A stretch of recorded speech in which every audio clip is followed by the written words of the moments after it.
Hi, thank you so much for joining us today. We really appreciate your time. We are students from Curtin, Singapore, and today we like to learn more about your entrepreneurial journey. So, to start off, we like to ask a few questions about your background. First, could you tell us about your educational background? Okay, so my highest education is a master's, so it's an MBA. Okay, but for me, it's not about whether you have an MBA or a degree, but what is more important is actually how do you apply what you learn. Okay, but to answer your question directly, all right, I studied mechanical engineering. I studied production engineering. Okay, but I never used it. All right. So 40 years ago, I also learned how to do coding. But even though I've never used it, but as you may understand, all right, when you learn engineering, you are taught to do things in a certain way. All right. So that you're quite driven, you are quite systematic. All right. And the way they teach us, I mean, at the end of the day, if you're able to apply it in work life, in other words, how to solve problems, then you'll find that even though you don't go back to engineering, but really it's the problem solving skills lah. Yeah. So while individually we know how to solve problems, but at the end of the day, if you want to manage projects, okay, you want to manage projects, you need to understand management. Yeah. So to understand management, that was the reason why I went to study management because I felt that I needed the financial know-how, the HR know-how, all right, to be able to relate to, how I manage people, how I manage resources. Okay. So at the end of the day, yes, education is very, very important because without the education, you don't have a structured way to approach problem solving.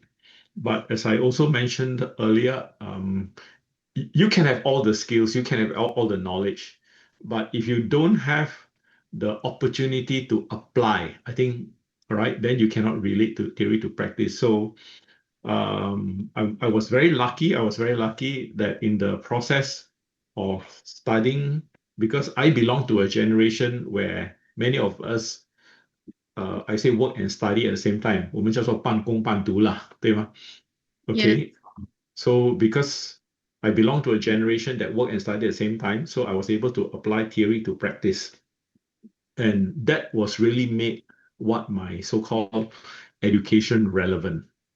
All right, if you don't apply to theory to practice, I mean, even you have a master's, it's also no use. Okay.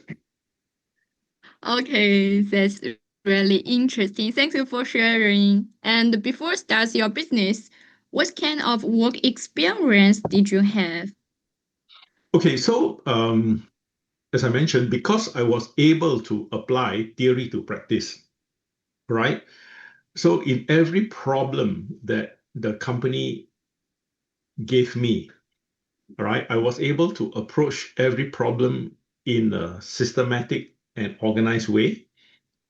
But more importantly, I was able to then also make sure that my other team members, okay, understand what we are trying to achieve because you can't achieve everything by yourself, right?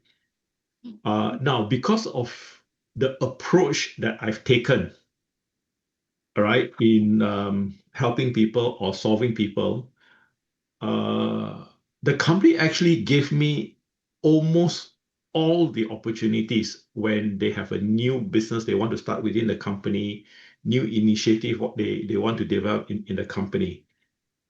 All right. So because of that, I have experience in starting a lot of new things, even though I'm using other people's money, I'm using the owner's money, not my own money, right? Okay. So that gave me the confidence in starting my own business. Yeah, because I mean, in our generation, we call that an intrapreneur. That means an entrepreneur within an organization.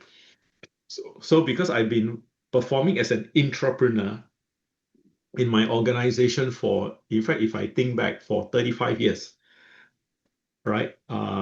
Whenever you are thrown a challenge, you are thrown a problem, you have to think of new ways of solving. The moment you have to think of new way of solving, think of new ways of getting customers or addressing problems, you become, in my generation, they call it an entrepreneur, right? So because of that experience, therefore, when I decided to become an entrepreneur, it was not a problem for me, all right? Because that's something I've been doing, I mean, for almost 35 years already. Yeah. Yes, that sounds like valuable experience. Mm. Okay, lastly, what motivated you to start your own business and what factors influence that decision? Okay, so I started my own business about what, 2.5 years ago. So by right, you see, I'm now 63 years old. By right, a lot of people my age will want to retire already, right? Correct.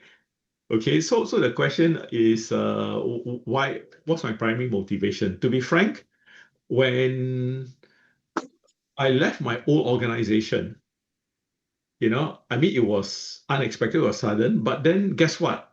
Because as I said, for the earlier 35 years, I've been helping a lot of people solving problems.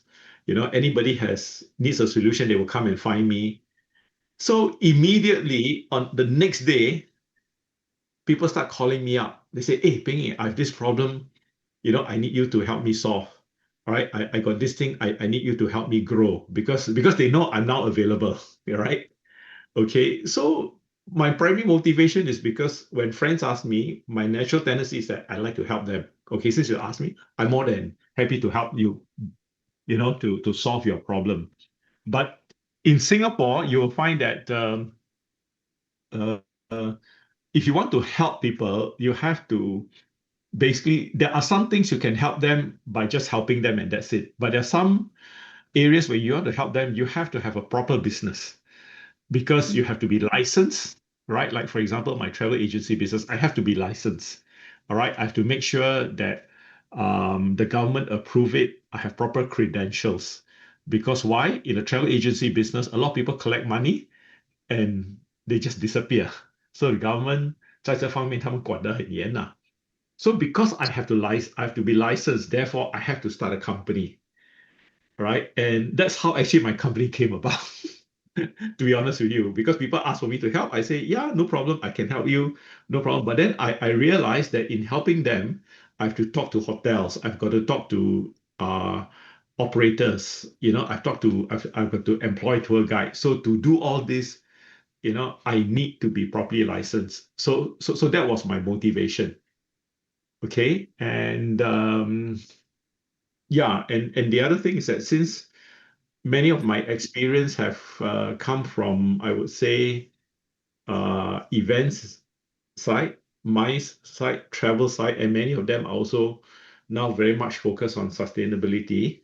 And since my relationship and knowledge are all in that space, yeah, there's no reason why I should not focus on the space that I'm comfortable with. Lah. Yeah. Okay. Okay, that's really inspiring. I'm now pass the time to my teammates for the next set of questions. Okay, Pony. So we've covered your educational background, work experience, and the motivation behind starting your business. Now, I'd like to move on to your initial goals. When you launched the business, what are your goals at the time you start the venture?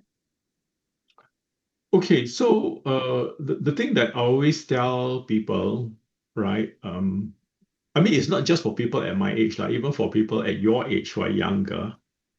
All right. I mean, everybody want to do things that they are passionate about. I think that the key word here is passionate about, right? Okay, because there's only so many hours in a day, and you only have limited time and resources. Yeah. So my goals was very, very, very clear.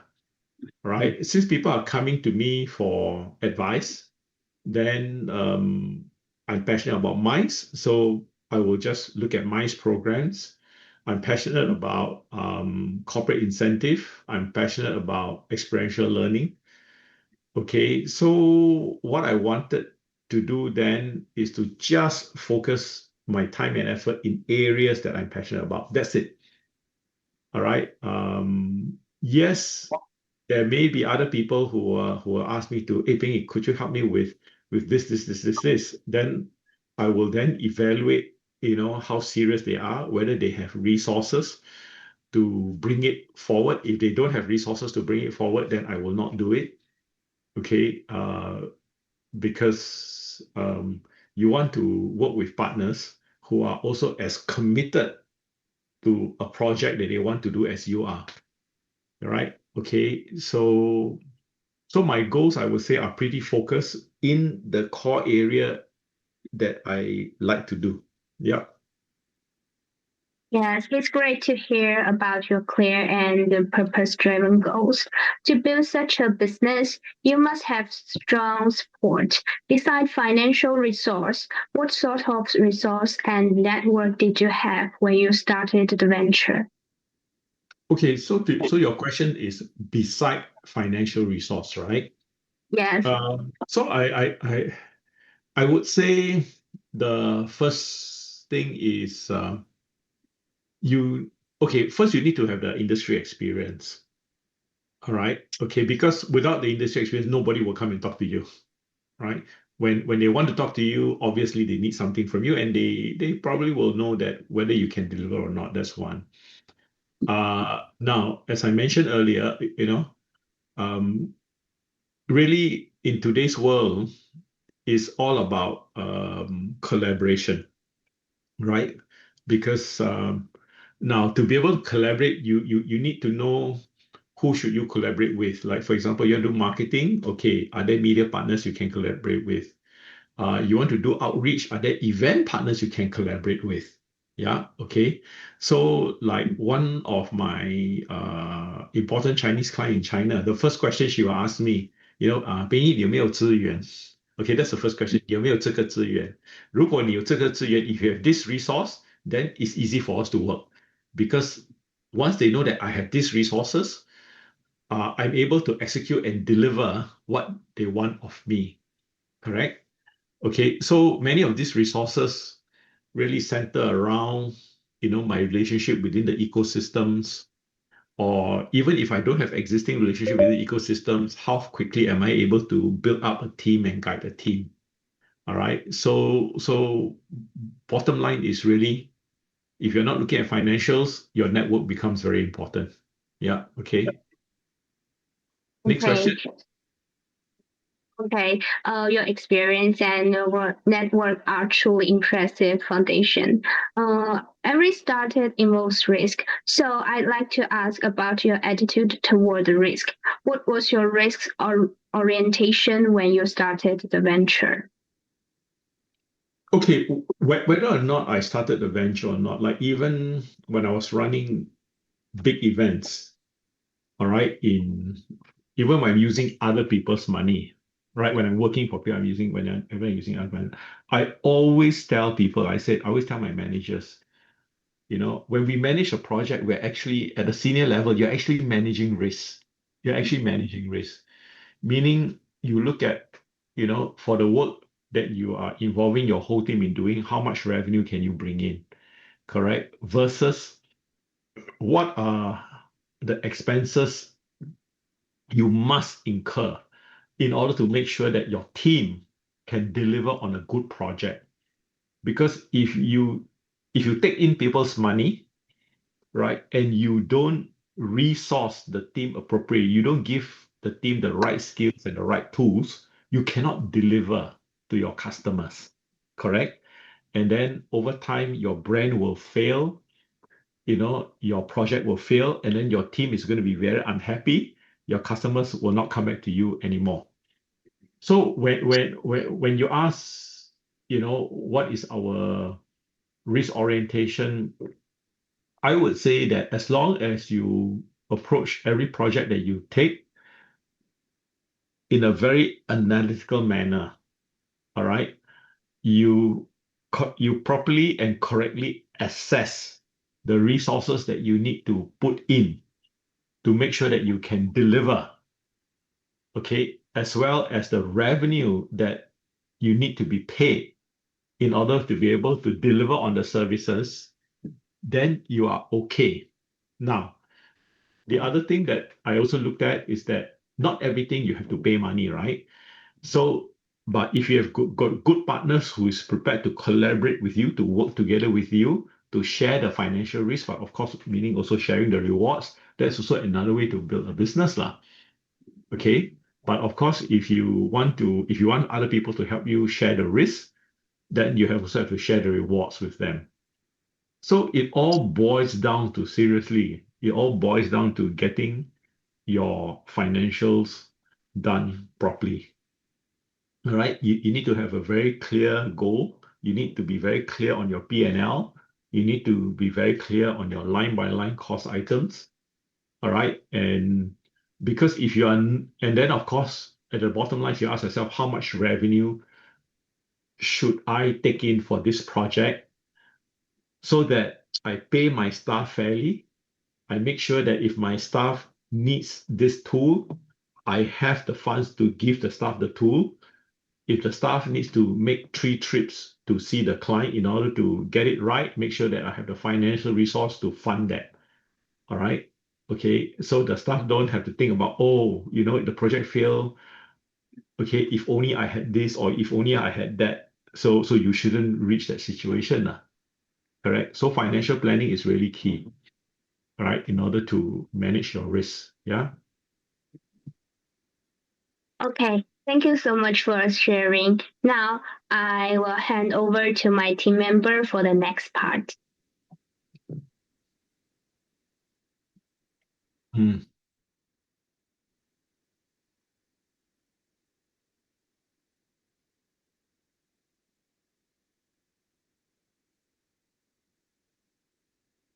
Oh yes, of course. You must have a business plan. All right. I mean, actually, to create a business plan, I think it's not difficult. First you need to understand, whether there's a need in the market for the service that you want to offer, 对吗? Okay. Once you understand the need, then you also need to be very clear of the kind of services and also the value, right? That means the cost of the service, how much people are prepared to pay. Yeah. All right. Now that's number two. Well, and of course, once you understand how much people are prepared to pay, then you see, how much time or resources you need to service, the client.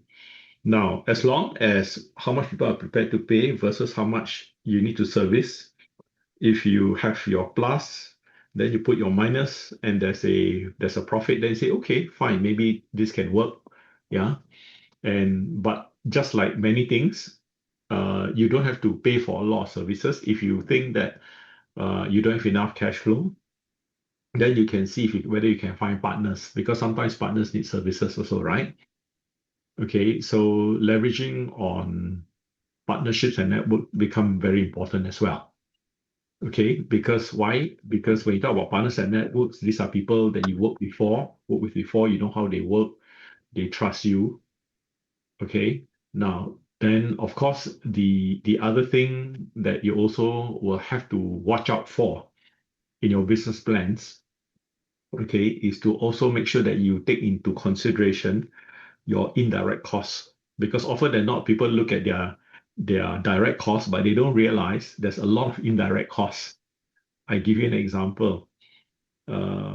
Like when you're working full time, your company may give you $100 phone allowance, right? But when you run your own business, you're still paying your handphone, right? But now you have to take into consideration that handphone cost into your indirect costs. So you have to take into consideration all these things into your indirect costs. Yeah, correct. Because without your handphones, without all these things, you can't run your business, right? So sometimes, so one of the reasons why sometimes a lot of people don't go into cash flow problems is that they only look at direct costs, but they don't look at indirect costs. Yeah. So having a clear business plan, which is not just about the service that you want to provide, but how to make sure that it is profitable is also very important for the long run. Okay. So I'm not talking about business plan from the point of just writing. Writing a business plan is very easy. Okay, it's easy to write a business plan, but also what is also important to make sure that you have the financials to actually show you your business can actually work. And so a business plan must also include the financials. Yeah. Okay. Yeah, that's it.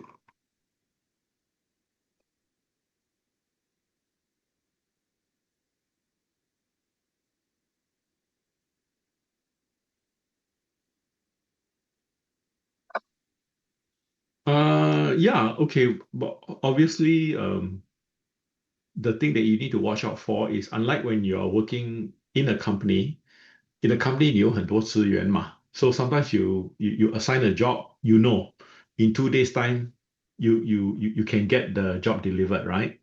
So when you are an entrepreneur, so sometimes when you assign a job, depending on how much you're prepared to pay.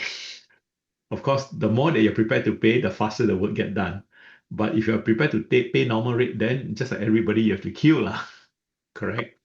All right. And so that's number one. And number two, also because when you start a new business, means often than not, sometimes you are starting a new startup, a new initiative, right? You may be very passionate about your startup. You say, hey, this is exciting. But then again, the market will take a while to understand what you're offering, right? So the market take up may not be so fast. So I think you also need to allow for that. Yeah. And also, I talked a lot earlier about, the importance of partnership, but also partnership also takes time. Okay. Because last time when, let's say I'm a full-time staff, if I want to do a partnership, people may want to move fast. Why? Because 他需要我的资源, so they move very fast, correct? But now, when you're an entrepreneur, right, your partners may also understand that you may not have a lot of resources. 你没有后面没有那么多资源, so their priorities may be a bit different.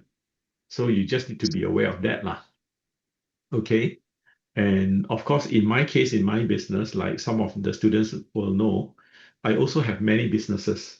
I have a travel agency, I have a news portal, I do something for a sustainability company, right? I was a consultant to the Macau side. So yes, you want to start a lot of business, everybody come to you for help. But at the end of the day, what you need to do is to decide, how do you want to prioritize your time? How do you want to allocate your resources, right? Because your resources is not limited, or it's not unlimited. So prioritizing of time becomes very important now. Okay. So yeah, and if you ask me, all right, at the end of the day, really is about being able to adjust to the market conditions. I think that's important. Being able to also invest in people, all right, whether it's experience or inexperience, and you need to also think about creating long-term value. Because just like any business, I mean, you're looking at immediate, you're looking at short term, you're looking at long term. If you don't look at long-term value, if you don't look at creating things for long-term value, you will always be fighting fire. Everything will always be urgent. All right. So just like any business, you need to ask yourself, what is my immediate goal? All right. What is my midterm goal?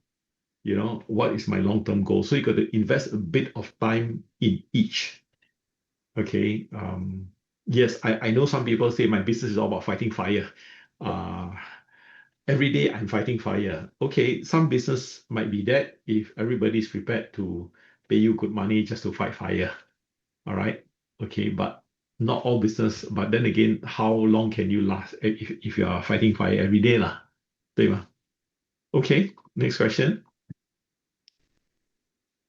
Okay, so thanks for you sharing some assumptions, and so we also want to know, like looking back on your entrepreneur journey, can you share some key mistake or key challenge you encountered, and what some important lessons did you learn from that?